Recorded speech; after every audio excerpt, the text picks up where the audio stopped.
Hello everyone, welcome to Educare current affairs में आज हम पढ़ेंगे 14 जून के करंट अफेयर्स। कैसे क्या रहेगा सेशन बिल्कुल डिटेल में जानेंगे। टोटल हमने 22 न्यूज़ को कवर किया है। इनके हम स्टैटिक पोर्शन को जानेंगे, इनसे रिलेटेड जो पिछले दिनों में न्यूज़ रही थी उनको भी साथ में कवर करेंगे। और ये सेशंस आपके बैंकिंग एग्जाम के लिए खास इंपॉर्टेंट है। आपने अभी तक सब्सक्राइब नहीं किया तो सब्सक्राइब कर लीजिए। और अगर आपको PDF चाहिए वीकली, मंथली, डेली किसी भी प्रकार की, तो आप टेलीग्राम चैनल से जुड़ जाइए। वहाँ पर हर प्रकार की PDF आपको मिल जाएगी। डिस्क्रिप्शन बॉक्स में आपको लिंक दिया हुआ है, वहाँ से विजिट करके जुड़ सकते हैं। अन्यथा आप सर्च कीजिए एजुकेयर करंट अफेयर्स, आपको वह लिंक मिल जाएगा, यानी टेलीग्राम पे चैनल मिल जाएगा जहाँ पर 2900 से भी ज़्यादा लोग जुड़े हुए हैं, स्टूडेंट्स जुड़े हुए हैं। तो उसे ही आप सब्सक्राइब कर लीजिए। और आगे बढ़ने से पहले ये मेरा स्कोर कार्ड है। और स्कोर कार्ड क्यों दिखा रहा हूँ मैं, क्योंकि मैं आपको बताना चाहता हूँ कि 28.25 स्कोर रहा था मेरा करंट अफेयर्स में, जो कि हाईएस्ट था IBPS PO 2021 में। और जिन सोर्सेज को मैंने फॉलो किया था उन्हीं सोर्सेज को फॉलो कर आपके लिए मैं नोट्स बना के ला रहा हूँ, एज ए नोट्स लेकर आ रहा हूँ। और ये समझ लीजिए, इससे बाहर करंट अफेयर्स आपको कुछ भी देखने को नहीं मिलेगा। प्लस डेली की PDFs में आप देखेंगे 15 क्वेश्चंस तो डेली के करंट से बेस्ड जो स्टैटिक क्वेश्चंस होते हैं वो इसमें इंक्लूड किए जाते हैं। तो शानदार PDF से एक बार विजिट जरूर कीजिए टेलीग्राम चैनल पे, PDFs को देखिए। और क्लास तो आपको देखनी है, वीडियो क्लास। तो बढ़ते हैं आगे बढ़ने से पहले अगर आपने सब्सक्राइब नहीं किया तो आप सब्सक्राइब कर लीजिए। अगर आपको मोर देन 25 करंट अफेयर्स में स्कोर करना है तो आप इस चैनल को अभी सब्सक्राइब कर लीजिए। बढ़ते हैं आज के फर्स्ट न्यूज़ की तरफ। ये है आज का first question. NHAI national highway authority of India laid 75 kilometre long highway in 105 hours, यानी 4.5 डेज में, and set a new Guinness world record on which national highway. तो national highway authority of India ने 75 kilometre लंबा highway बनाया है सिर्फ 105 घंटे में, यानी 4.5 दिनों में ये बनाया है। आपको ये बताना है किस नेशनल हाईवे पर इसे बनाया गया है। तो आंसर बनेगा NH53। नेशनल हाईवे 53 पर यह बनाया गया है। और कितना किलोमीटर का बनाया गया है? 75 किलोमीटर का बनाया है सिर्फ 4.5 दिनों में। और ऐसा करके NHAI ने वर्ल्ड रिकॉर्ड बना दिया है। और ये वर्ल्ड रिकॉर्ड पहले किसके पास था? ये पहले कतर के पास था। और कतर ने AI खोर एक्सप्रेस वे पर ये रिकॉर्ड बनाया था, जो 25 किलोमीटर लॉन्ग इन्होंने हाईवे बनाया था 242 आवर्स में, 242 घंटे में। लेकिन इंडिया ने, NHAI ने सिर्फ 105 घंटे में, और वो भी 75 किलोमीटर बनाया, यानी वर्ल्ड रिकॉर्ड बना लिया है। तो और ये क्रेडिट जाता है NHAI को, plus Rajpath Infracon private limited को, क्योंकि यही वह कंपनी जिसको ये टेंडर दिया था, इसी कंपनी ने इसे बनाया है। तो इतना याद रखिए, ये सिंगल लेन है। और अगर डबल लेन में अगर आपको पूछा जाए तो इसका हाफ कर लीजिए 75 का, 37.5 किलोमीटर डबल लेन में अगर पूछा जाए, लेकिन सिंगल लेन में 75 किलोमीटर। और ये NH53 पर बनाया गया। लेकिन NH53 पर ये 75 किलोमीटर किसको कनेक्ट करता है? अमरावती से अखोल डिस्ट्रिक्ट को। अमरावती से अखोल डिस्ट्रिक्ट को, जो दोनों कहाँ पर है? महाराष्ट्र में है। अमरावती और अखोल डिस्ट्रिक्ट दोनों को कनेक्ट करता है ये 75 किलोमीटर का हाईवे, और ये वर्ल्ड रिकॉर्ड। इतना याद रखिए। और गवर्नमेंट ऑफ इंडिया ने अभी रिसेंटली कुछ ही दिनों पहले हमने पढ़ा था कि गवर्नमेंट ऑफ इंडिया ने टारगेट रखा है 18,000 किलोमीटर का हाईवे बनाना 2023 में, यानी 50 किलोमीटर पर डे के हिसाब से बनाना। लेकिन नितिन गडकरी, जो कि हाईवे और रोड ट्रांसपोर्ट मिनिस्ट्री हेड करते हैं, इन्होंने कहा कि हम 50 किलोमीटर नहीं 60 किलोमीटर पर डे के हिसाब से बनाएंगे। ये वर्ल्ड रिकॉर्ड होने के बाद इन्होंने अनाउंस किया, जबकि वर्ल्ड रिकॉर्ड बनने से पहले ये अनाउंसमेंट था। देखते हैं क्या होता है। बाकी गवर्नमेंट ऑफ इंडिया का टारगेट है 50 किलोमीटर, नितिन गडकरी ने कहा है 60 किलोमीटर के लिए। अगर आपसे पूछा जाए गवर्नमेंट ऑफ इंडिया का तो 50 किलोमीटर आंसर कीजिए। लेकिन अगर पूछा जाए नितिन गडकरी ने कितना अनाउंस किया तो 60 किलोमीटर। इतना याद रखिए। और फाइनेंशियल ईयर 2022 में हमारा पिछले साल क्या कितने पर डे के हिसाब से हमने हाईवे कंस्ट्रक्ट किए? तो 28.64 किलोमीटर के हिसाब से हमने हाईवे बनाए पिछले साल फाइनेंशियल ईयर 2022 में। यह इतना कम होने का कारण ये है कोविड-19। इतना कम इसलिए कह रहा हूँ क्योंकि फाइनेंशियल ईयर 2021 में जो इंडिया का टारगेट था, इंडिया ने जो हाईवे कंस्ट्रक्ट किए पर डे में, वो थे 37 किलोमीटर पर डे के हिसाब से। लेकिन फिर पिछले साल ही फाइनेंशियल ईयर 2022 में टारगेट कितना रहा? 28.64, यानी बहुत कम रहा। ये कारण कोविड का माना जाता है। लेकिन अब नया टारगेट हमने रखा है 50 किलोमीटर पर डे के हिसाब से। देखते हैं क्या अचीव कर पाते हैं या नहीं। बाकी जिस हिसाब से नितिन गडकरी कह रहे हैं कि 60 किलोमीटर के हिसाब से हम बनाएंगे, उस हिसाब से बना ही लेगा इंडिया 50 किलोमीटर पर डे के हिसाब से। तो याद रखिए। और NHAI की बात करें तो NHAI की chairman Alka Upadhyay recently appointed हुई है। अलका उपाध्याय का नाम याद रखिए। और रिसेंटली गवर्नमेंट ऑफ इंडिया ने ये भी अनाउंस किया है कि हम 2025 तक 2 लाख किलोमीटर का हाईवे कंस्ट्रक्ट करेंगे।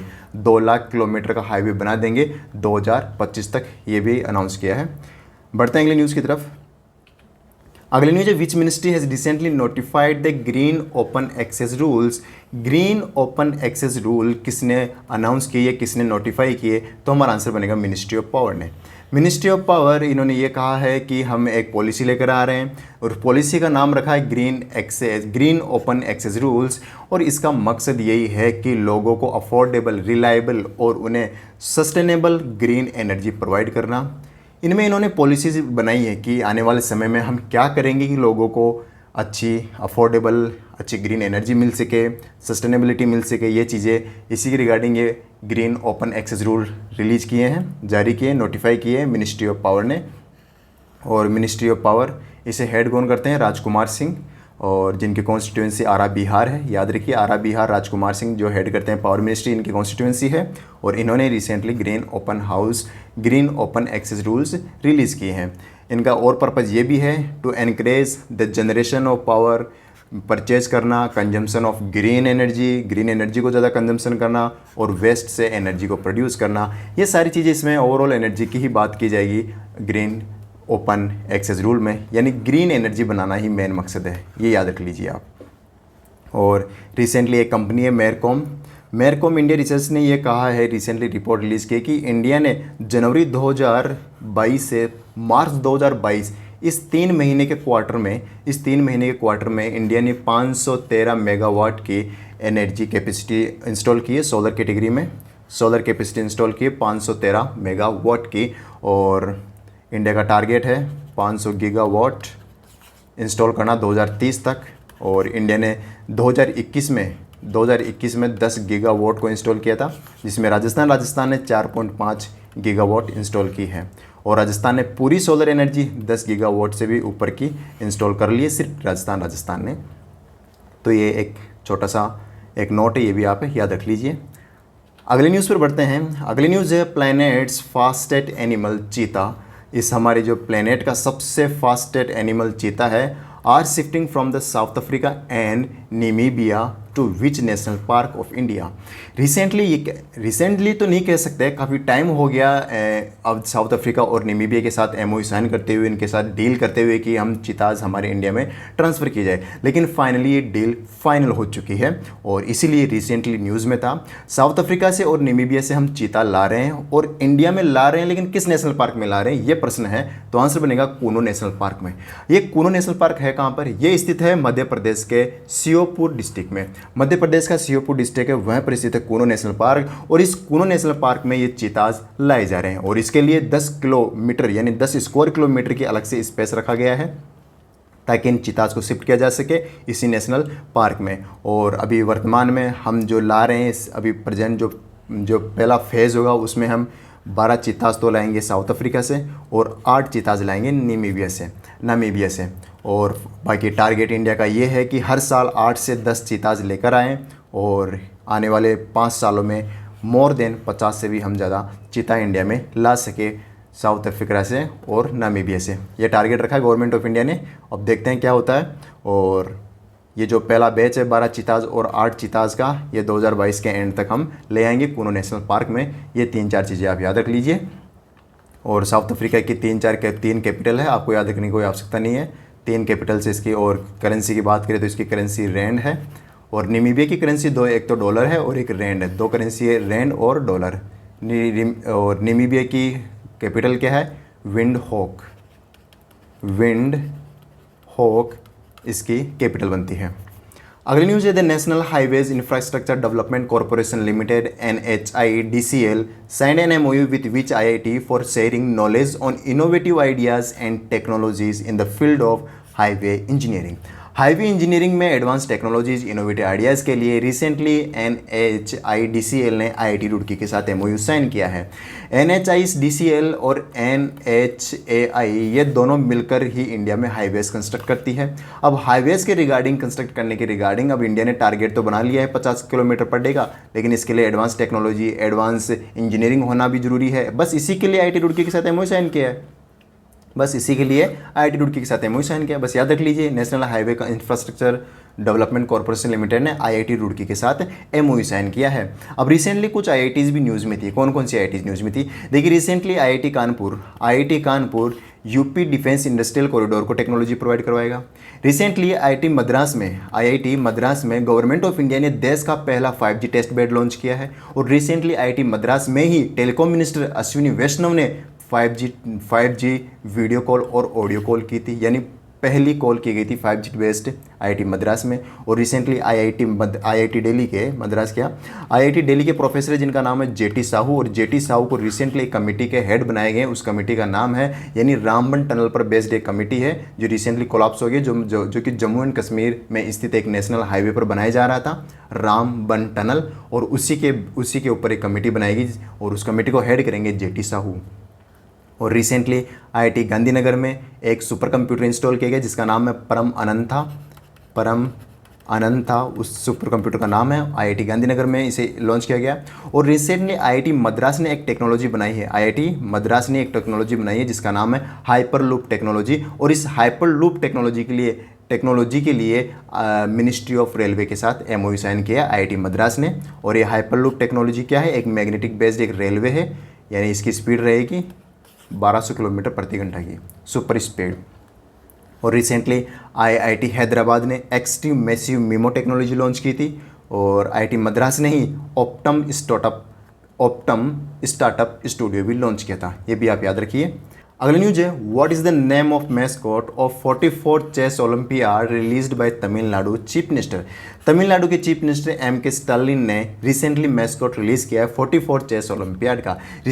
हमने रिसेंटली पढ़ा था कि भारत पहली बार इंटरनेशनल लेवल का चेस टूर्नामेंट होस्ट करने जा रहा है, और ये कहाँ पर आयोजित होने जा रहा है, तमिलनाडु में आयोजित होने जा रहा है। और इसीलिए तमिलनाडु ने रिसेंटली इसका मैस्कॉट रिलीज़ किया है। आप देख सकते हैं ये है मैस्कॉट, और इसकी क्या क्या खूबियाँ हैं, क्या क्या खास बातें हैं, ये सारी चीज़ें जानते हैं।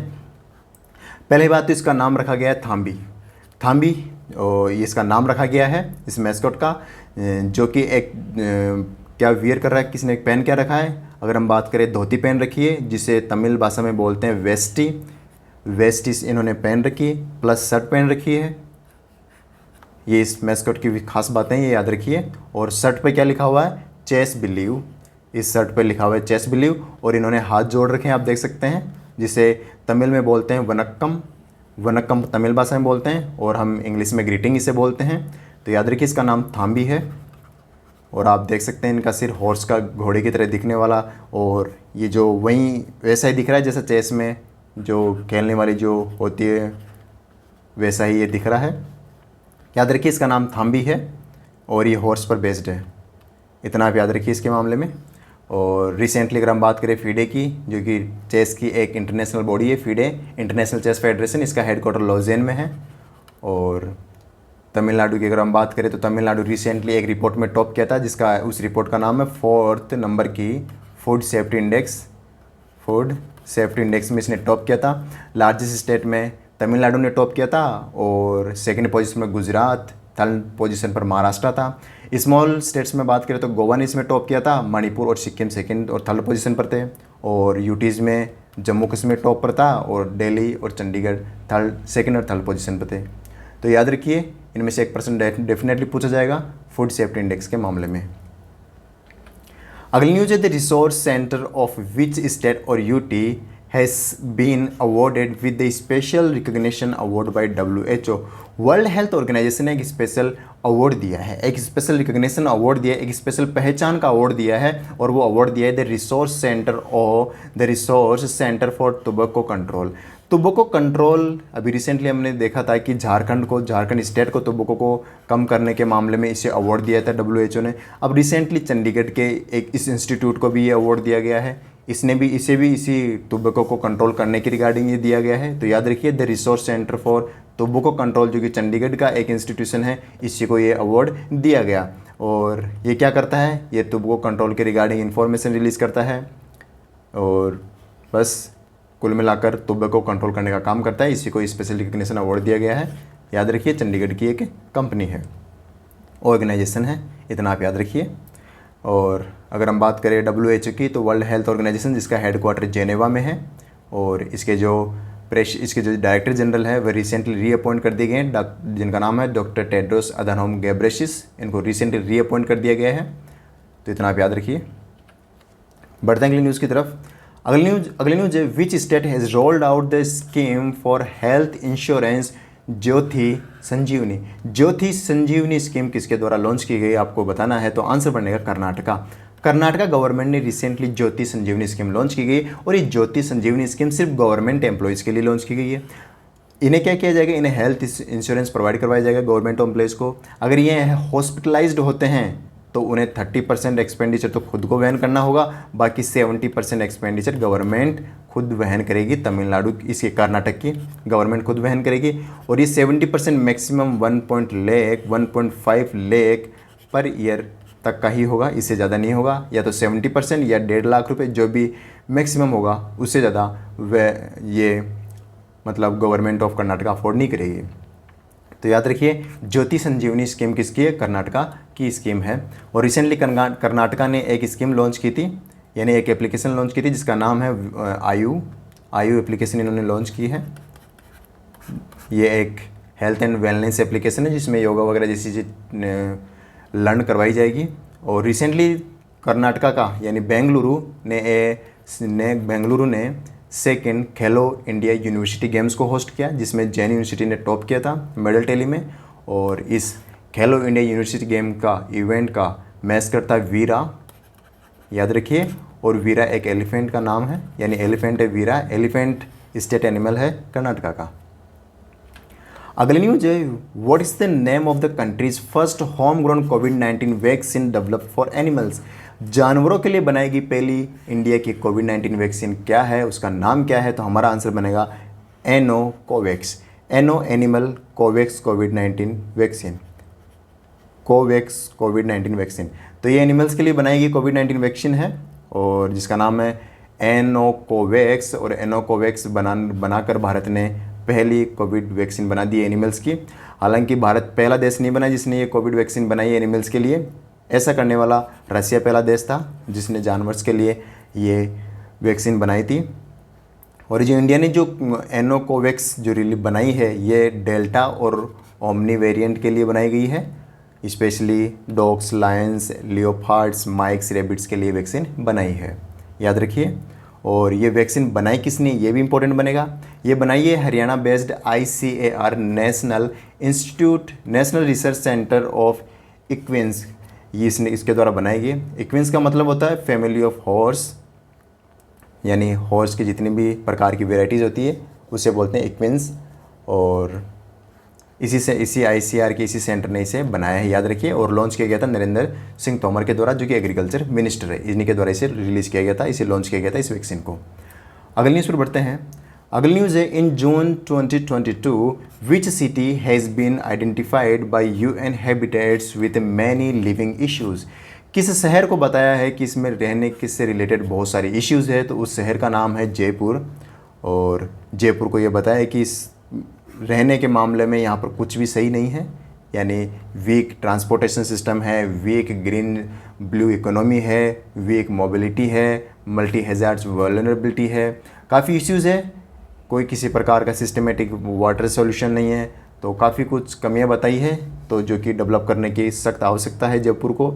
ना केवल जयपुर को तो एक बेस माना है इसने, बल्कि ये भी कहा है कि इंडिया में और कई ऐसी सिटीज़ है जिसमें सेम ऐसी ही समस्याएँ हैं, तो इन्होंने टारगेट जयपुर को किया है। तो एग्ज़ाम में अगर पूछा जाए रिसेंटली इन जून मंथ में किस सिटी के लिए UN हैबिटेट्स ने मैनी लिविंग इश्यूज़ रिलीज़ किए हैं, तो आंसर बनेगा जयपुर, याद रखिए जयपुर के लिए इन्हें बनाया है। जयपुर की बात करें तो जयपुर राजस्थान की कैपिटल है और रिसेंटली जयपुर में अशोक गहलोत जो कि चीफ मिनिस्टर, उन्होंने अनाउंस किया था कि राजीव गांधी खेल रत्न अवार्ड दिया जाएगा राजस्थान के स्पोर्ट्स प्लेयर्स को। राजीव गांधी खेल रत्न अवार्ड किस राज्य ने अनाउंस किया, राजस्थान ने अनाउंस किया। और जयपुर की स्थापना महाराजा सवाई जय सिंह ने की थी और जय सिंह से ही बना जयपुर, याद रखिए। 1727 में बना था जयपुर महाराजा सवाई जय सिंह के द्वारा। और राजस्थान से दो इंपॉर्टेंट प्लेयर्स आते हैं जो हमने कल ही पढ़ा था। एक का नाम है अवनी लखेरा। अवनी लखेरा किस स्पोर्ट्स से रिलेटेड है, ये शूटिंग से रिलेटेड है। और दूसरा है मिथाली राज। जिसने क्रिकेट से पूरे इवेंट से इंटरनेशनल इस क्रिकेट से इन्होंने रिटायरमेंट ले लिया है मिथाली राज ने, और ये भी राजस्थान से ही आती है, ये भी इनका नाम याद रखिए। और जयपुर में वर्ल्ड का तो तीसरा सबसे बड़ा और इंडिया का सबसे बड़ा क्रिकेट स्टेडियम बनने जा रहा है जयपुर में। ये भी आप याद रखिए। अगली न्यूज़ है, government will transfer 10 communication satellites from government to which company. Government अपनी तरफ से अपने पास जो खुद की है 10 कम्युनिकेशन सैटेलाइट्स यानी इन ऑर्बिट कम्युनिकेशन सैटेलाइट्स, ये किस कंपनी को देने जा रही है? तो आंसर बनेगा न्यू स्पेस इंडिया लिमिटेड को, इन शॉर्ट NSIL को ये सैटेलाइट्स दी जा रही है ताकि आत्मनिर्भर भारत को बढ़ावा दिया जा सके। न केवल ये 10 कम्युनिकेशन सैटेलाइट्स दी जा रही है बल्कि इसकी जो ऑथराइज्ड कैपिटल है वह पहले 1000 करोड़ थी, अब इसे 7500 करोड़ कर दी गई है। ये गवर्नमेंट ऑफ इंडिया की खुद की की जाने वाली कंपनी है न्यू स्पेस इंडिया लिमिटेड, और ये डिपार्टमेंट ऑफ स्पेस के अंदर काम करती है, जो भी आर्म बॉडी है इंडियन स्पेस रिसर्च ऑर्गेनाइजेशन की। इसकी आर्म कॉमर्शियल कंपनी है NSIL, इतना आप याद रखिए। और NSIL का हेडक्वार्टर बेंगलुरु में है, ये भी आप याद रखिए। अगली न्यूज़ है, cabinet approves MOU between India and which country for technical cooperation for their water security initiative AIVOC। AIVOC एक इनिशिएटिव है इंडिया और ऑस्ट्रेलिया का, Australia and India water security initiative, जो कि ऑस्ट्रेलिया के साथ साइन किया गया एक वाटर ट्रीटी है। और यानी दोनों देशों में जो भी अर्बन एरियाज़ में जो वाटर से रिलेटेड जो समस्या है उनको रिजॉल्व करना है, इस MOU का मकसद है वाटर सिक्योरिटी इनिशिएटिव का, AIWSI का। और इसके लिए रिसेंटली इंडिया ने ऑस्ट्रेलिया के साथ MOU साइन किया, यानी इसके MOU को अप्रूव किया है कैबिनेट ने, ये भी आप याद रखिए। ये MOU इंडिया ने ऑस्ट्रेलिया के साथ 2021 में साइन किया था, लेकिन इसे अप्रूव अब जाकर किया गया है। और अगर हम बात करें, रिसेंटली कैबिनेट ने एक और MOU अप्रूव किया था, जो हमने कल ही पढ़ लिया कि कैबिनेट ने MOU अप्रूव किया है इंडिया और US के बीच में, जो कि हेल्थ से रिलेटेड यानी HIV, एड्स, जो कोविड-19 है, इन सब चीज़ों से फाइट करने के लिए यानी हेल्थ सेक्टर से रिलेटेड MOU साइन किया है US के साथ इंडिया ने। इसका भी अप्रूवल दे दिया है, ये भी आप याद रखिए। ऑस्ट्रेलिया की बात करें तो कुछ दिनों पहले ऑस्ट्रेलिया ओपन होस्ट हुआ था, और ऑस्ट्रेलिया ओपन में राफेल नडाल मेल्स कैटेगरी में इन्होंने ये ऑस्ट्रेलिया ओपन जीता है, और एशले बार्टी जो कि ऑस्ट्रेलिया से ही आती है और इन्होंने ही ऑस्ट्रेलिया ओपन जीत लिया था फीमेल कैटेगरी में, ये भी आप याद रखिए। और अभी रिसेंटली इंटरनेशनल हॉकी फेडरेशन ने अपनी रैंकिंग रिलीज़ की थी, और उस रैंकिंग में बताया कि मेंस कैटेगरी में ऑस्ट्रेलिया ने टॉप किया है, जिसमें इंडिया की रैंकिंग 4th रही थी। और वुमेंस कैटेगरी में किसने टॉप किया? नीदरलैंड ने टॉप किया, और इसमें इंडिया की रैंक 6th रही थी। और वुमेंस कैटेगरी में ऑस्ट्रेलिया 3rd नंबर पर है, ये भी आप याद रखिए। और अच्छा, आप ये बताइए, क्वाड का जो 5th एडिशन है 2023 में, इसे कौन सा देश होस्ट करेगा? यही ऑस्ट्रेलिया इसे होस्ट करेगा, याद रखिए। और एंथनी एल्बनीज़ ऑस्ट्रेलिया के नए प्राइम मिनिस्टर बन गए हैं 31 नंबर के, ये भी आप याद रखिए। अगली न्यूज़ है, what is the new limit of individual housing loan of tyre 1 urban cooperative banks. जो टायर 1 कैटेगरी के अर्बन कोऑपरेटिव बैंक्स होते हैं उनकी इंडिविजुअल हाउसिंग लोन लिमिट्स को बढ़ा दी गई है, न केवल टायर 1 की बल्कि टायर 2 की भी बढ़ाई गई है। आपको ये बताना है कि टायर 1 अर्बन कोऑपरेटिव बैंक्स की इंडिविजुअल हाउसिंग लिमिट कितनी है, तो आप इस चार्ट में देखकर बता सकते हैं कि न्यू लिमिट हो गई है 60 लाख, पहले थी 30 लाख, इसको 100% बढ़ाकर कर दिया है 60 लाख। और जो टायर 2 में आते हैं उनकी लिमिट 70 लाख से 140 लाख कर दी गई है।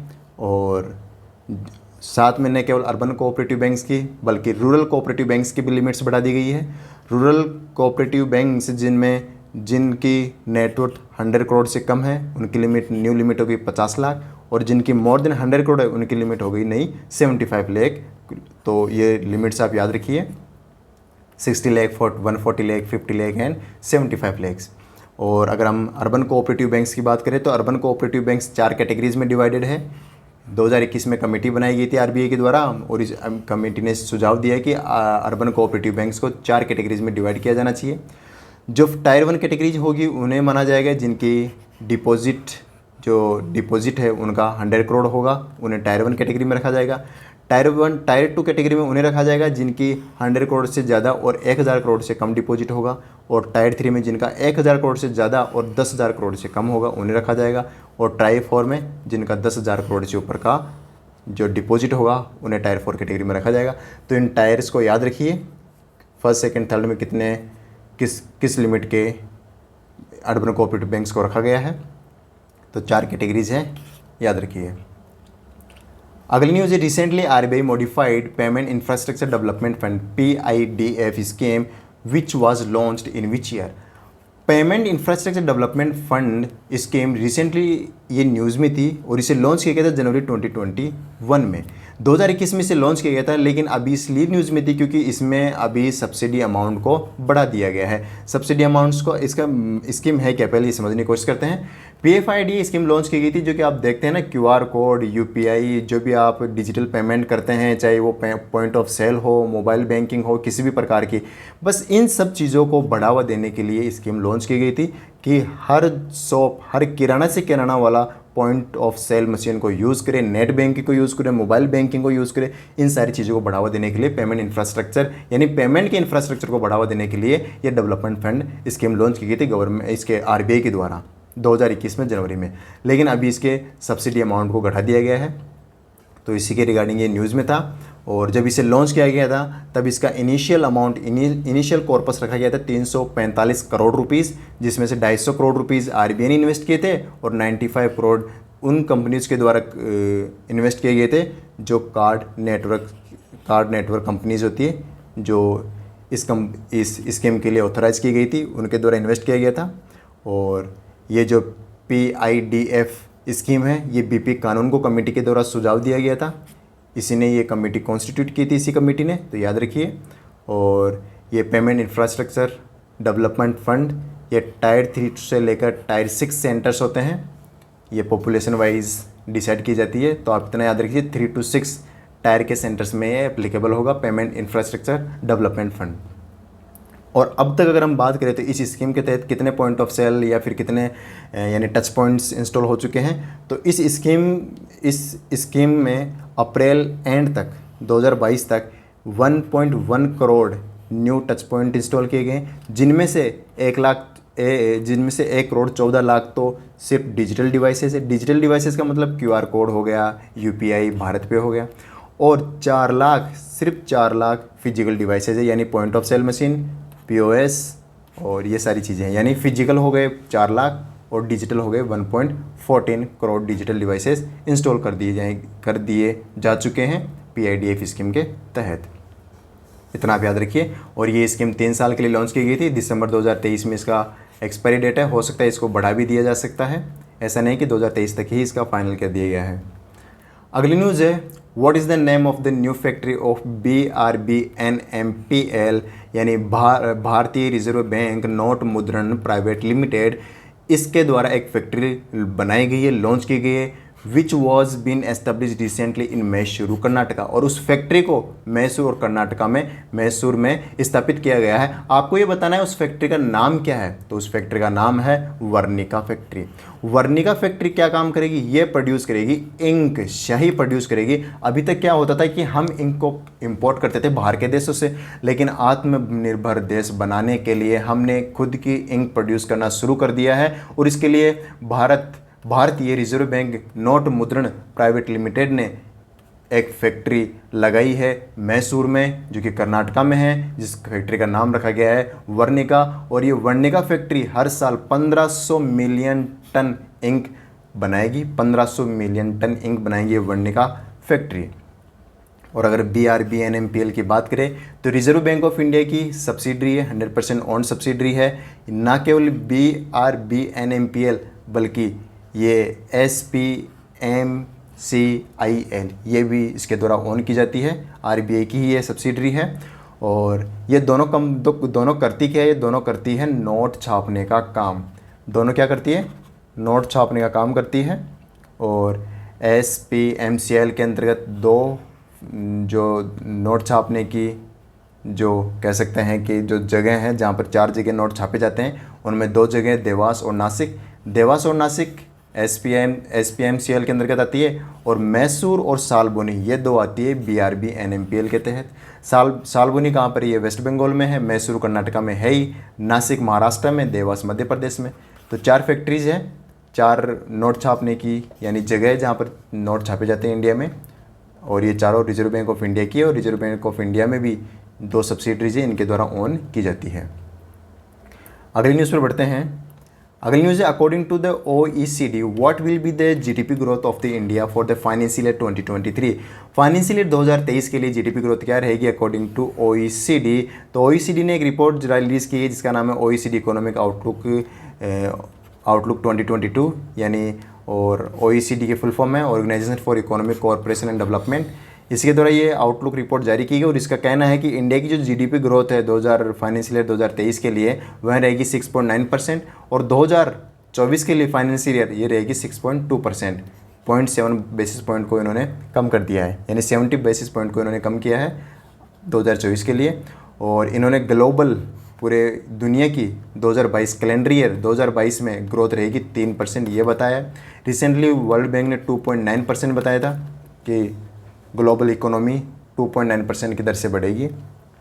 OECD ने 3% बताया है, और OECD ने इंडिया की जीडीपी ग्रोथ 6.9% बताई फाइनेंशियल ईयर 2023 में। और इंडिया की ये फाइनेंशियल ईयर 2020 की जीडीपी ग्रोथ क्या रही है 8.7%, ये भी आप याद रखिए। OECD का हेडक्वार्टर पेरिस में है, फ्रांस में। 38 कंट्रीज इसके मेंबर है। रिसेंटली RBI ग्रेड बी में एग्जाम में पूछा गया था कितनी कंट्रीज मेंबर है OECD की, तो आंसर था 38, याद रखिए। अगली न्यूज़ पर बढ़ते हैं।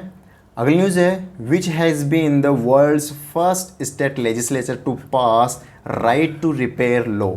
Right to repair law pass करने वाला पहला स्टेट लेजिस्लेचर कौन सा बन गया है, तो आंसर बनेगा न्यूयॉर्क स्टेट लेजिस्लेचर। देखिए हुआ क्या है कि रिसेंटली न्यूयॉर्क स्टेट लेजिस्लेचर ने यह कहा कि राइट टू रिपेयर यानी जो डिजिटल इलेक्ट्रॉनिक्स आइटम होते हैं उन आइटम्स को रिपेयर करने की जो टेक्नोलॉजीज़ होती है या रिपेयर करने की जो भी सिस्टम होता है वह नॉर्मल लोगों को या जो शॉप्स जो ओनर होते हैं उन सभी को पता होना चाहिए। लोकल कोई भी रिपेयर कर सके ऐसा कानून लेकर आएँ। कंपनी से खुद की कोई मोनोपोली नहीं होनी चाहिए कि राइट टू रिपेयर का सिर्फ उसी शोरूम या उसी जगह होगा जहाँ पर कंपनी बताती है, ऐसा नहीं होना चाहिए। जो भी टेक्नोलॉजी है रिपेयर करने की डिजिटल यानी इलेक्ट्रॉनिक्स इक्विपमेंट्स में, वह टेक्नोलॉजी एक नॉर्मल व्यक्ति को भी पता होनी चाहिए, यानी पब्लिकली अवेलेबल होनी चाहिए। राइट टू रिपेयर ये मकसद है इसी लॉ का, ताकि कंपनीज़ की जो हाई चार्जेस लेती है, कंपनीज़ अपनी मोनोपोली रखकर लोगों से ज़्यादा पेमेंट लेती है, बस इसको रोका जा सके, इसी के लिए लॉ पास किया गया था, याद रखिए। ये सिर्फ डिजिटल इलेक्ट्रॉनिक्स चीज़ों के लिए, मैकेनिकल चीज़ों के लिए नहीं है। अगर कहीं आपको हो कि कार रिपेयर करने का कोई इंटरनल ऐसी चीज़ें भी बताई जाए, इसके लिए नहीं कहा है, इन्होंने सिर्फ डिजिटल इलेक्ट्रॉनिक्स के लिए कहा है, याद रखिए। डिजिटल इलेक्ट्रॉनिक्स के लिए न्यूयॉर्क लेजिस्लेचर पास किया गया है। अगली न्यूज़ पर बढ़ते हैं। अगली न्यूज़ है, which country will host special Asian foreign ministers meeting. Special का मतलब ये है कि आसियान की जितनी भी समिट्स होगी वो सारी होस्ट नहीं की जाएगी, सिर्फ स्पेशली एक फॉरेन मिनिस्टर की ही होस्ट की जाएगी।